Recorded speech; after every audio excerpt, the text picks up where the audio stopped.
Viewers আসসালামু আলাইকুম। মেহনাজাদা blog থেকে আরও একটি নতুন ভিডিও নিয়ে তোমাদের সামনে উপস্থিত হলাম।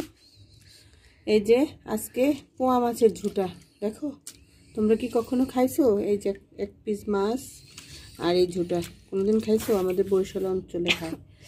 এই ঝুটাগুলো দিয়ে এই যে পালং শাক নিচ্ছি এক মুঠা, আর একটা এই দেখছো, আর একটা আলুরে কুচি কুচি ঝুড়া ঝুড়ো করে কেটে নিচ্ছি। এই পালং শাক আর এই আলু দিয়ে এই পোয়া মাছের ঝুটা রান্না করা হবে। হ্যাঁ, রান্না করা হবে। যখন রান্না করব তোমাদের সাথে আমি সেটাও শেয়ার করব। এখন ভিউয়ার্স এই দেখো, মাটির নিচের কচু খাইছো কখনো? এই যে সেই কচু বলে আলু কচু বলে, মানে অনেকটা সিদ্ধ করে নিতে হয়, অনেকটা আলুর মতো।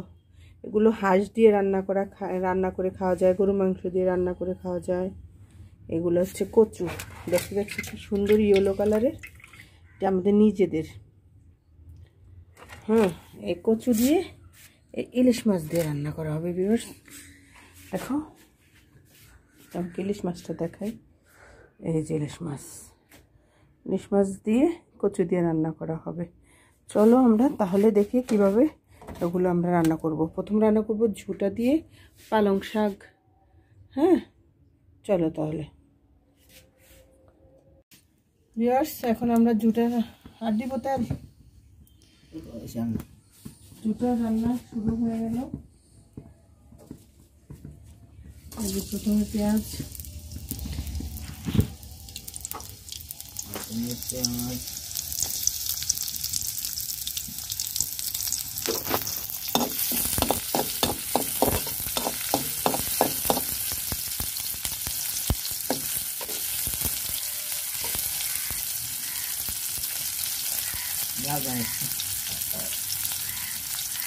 কচু করছি আমার হাতটা চুলটায় প্রচুর কমে দেখা না আমাকে চুলটা।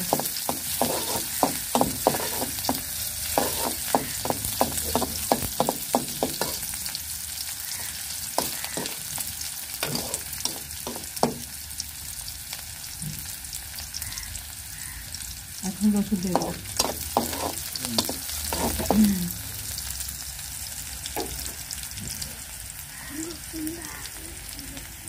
এখন তরকারি লেগেছি, এখন রসুন দেওয়া হবে, জিরা বাটা দেওয়া হচ্ছে, একটু জিরা পাতা,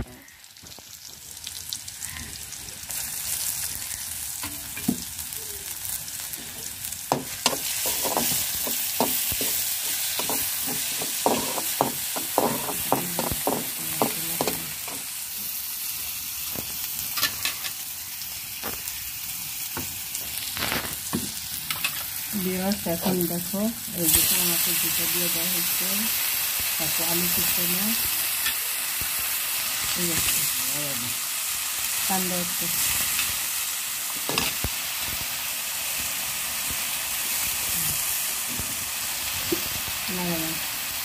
একটু পানি দেওয়া হচ্ছে।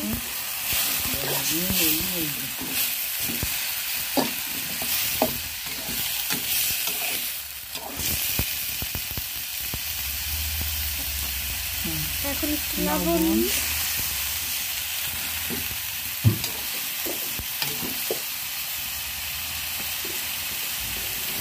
হলুদ,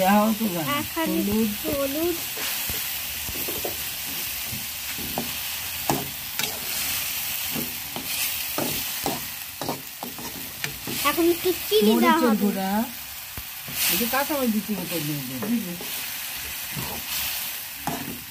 চিনি,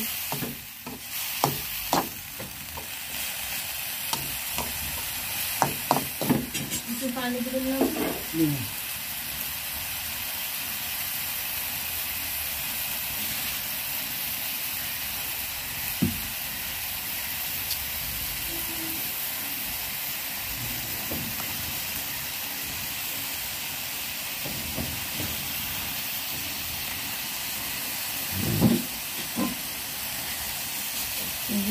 কাঁচামরিচ কেটে দিচ্ছি। কাঁচামরিচ আর বেশি রসুন দিয়ে হচ্ছে। একটু পানি, এখন পানি অ্যাড করে হচ্ছে এখন কষানো হবে। অনেকক্ষণ কষিয়ে তারপরে পালং শাকটা দিয়ে দেওয়া হবে, ঠিক না আম্মু?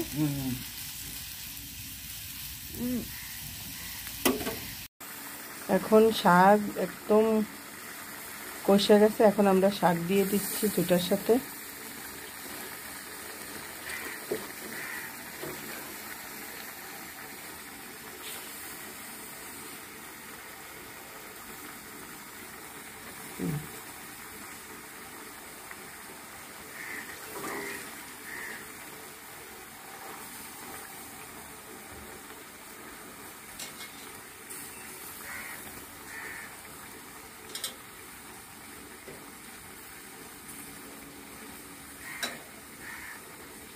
হয়েছে লাল লাল দেওয়ার দরকার নেই।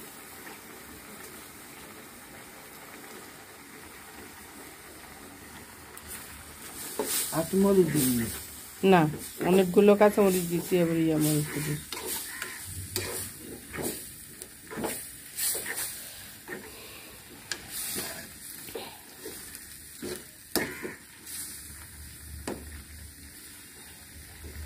ভিউয়ার্স, তোমরা যত কাঁচামরিচ তরকারি দিতে পারো ততই ভালো। শুকনো মরিচ, গুঁড়া মরিচ যত বেশি খাওয়া যাবে, গ্যাস্ট্রিক, পেট জ্বালা পোড়া এগুলো বেশি হবে। এগুলা শুকনো মরিচটা যত অ্যাভয়েড করতে পারো ততই ভালো, গুঁড়া মরিচটাকে।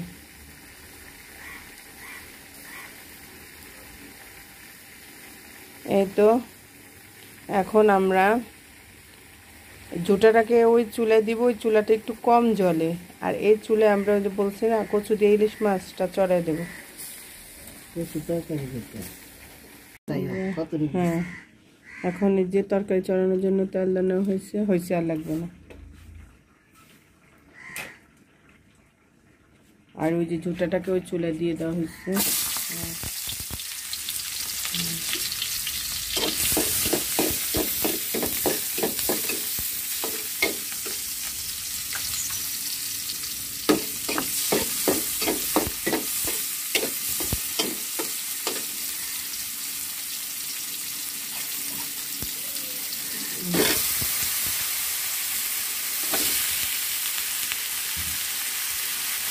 দেখো ইলিশ মাছগুলোর পেটের ভিতরে ডিম আছে, মাছগুলো বেশি একটা বড় না, তারপরে ডিম আছে।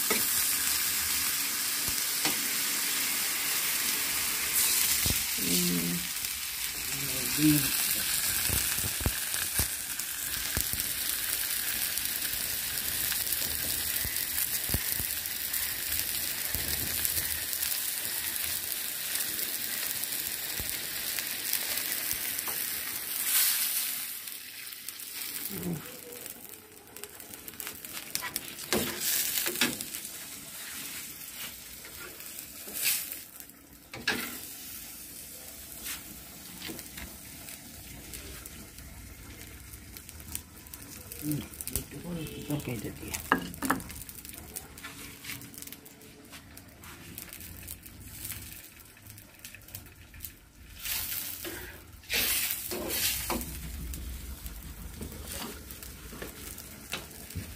লবণ দিয়ে দিচ্ছি,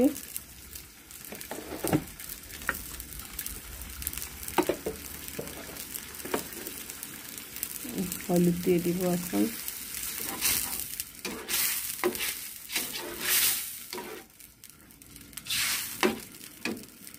হলুদটা ওই মাছটার উপরে বসে আছে। হ্যাঁ,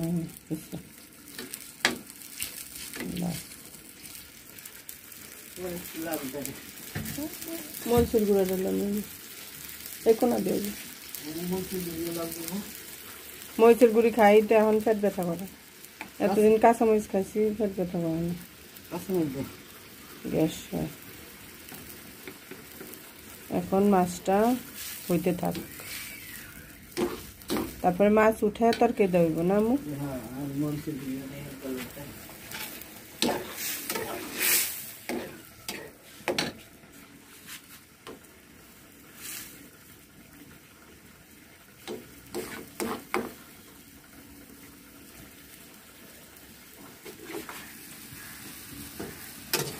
ওই দেখো জুটাটা করছে, পোয়া মাছের জুটা।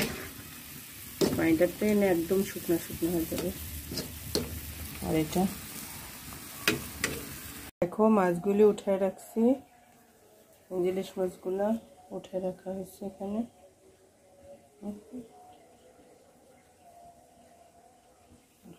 উঠে রাখছি, এই যে তরকারিটা এখানে চলে দিচ্ছি। মাছগুলো উঠে যে জলটা ছিল, জলটার ভিতরে কচুগুলো দিয়ে দিচ্ছি, কচু তরকারিগুলো। আলহামদুলিল্লাহ। এই দেখো আমাদের পোয়া মাছের জুটাগুলো হয়ে গেছে, একদম শুকনা শুকনো হয়ে গেছে। এখন আমাদের তরকারি, এটি আজকে আমাদের রেসিপি, খাবারের দুপুরের খাবারের মেনু।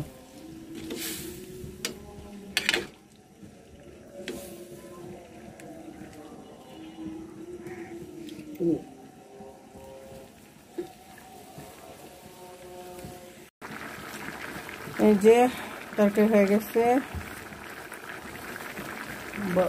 বসে গেছে। এখন আমরা মাছগুলি ঢেলে দেব, ইলিশ মাছগুলো।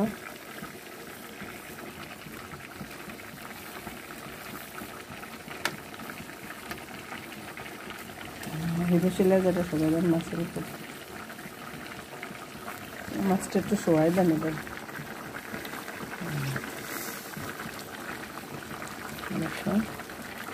একটু পানি দিয়ে দিয়ে দেওয়া হয়েছে।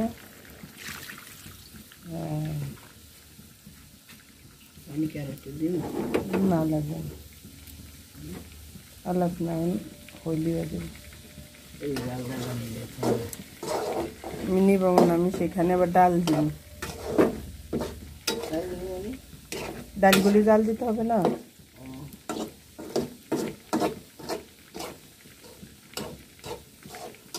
দেখো আমাদের পোয়া মাছের জুটা হয়ে গেছে। এই ইলিশ মাছ দিয়া কচু তরকারি। কচুটা কিন্তু আমাদের নিজের গাছের,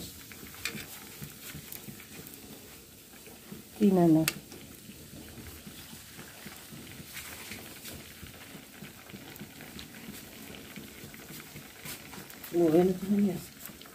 আর দিয়ে না গমু, না না লাগবো। আমার এই তো তরকারি হয়ে গেছে, তোমাদেরকে দেখাইছি। কচু তরকারি দিয়ে ইলিশ মাছ, একদম পারফেক্ট তরকারিটা হয়ে গেছে, ঝোল ঝোল। এই ডাল ডাল আর এই যে দেখছো পোয়া মাছের ঝুটা, পালং শাক আর আলুর ঝুড়া দিয়ে। আর এই হচ্ছে আমার ভাত। Thanks for watching this video. কষ্ট করে আমার ভিডিওটা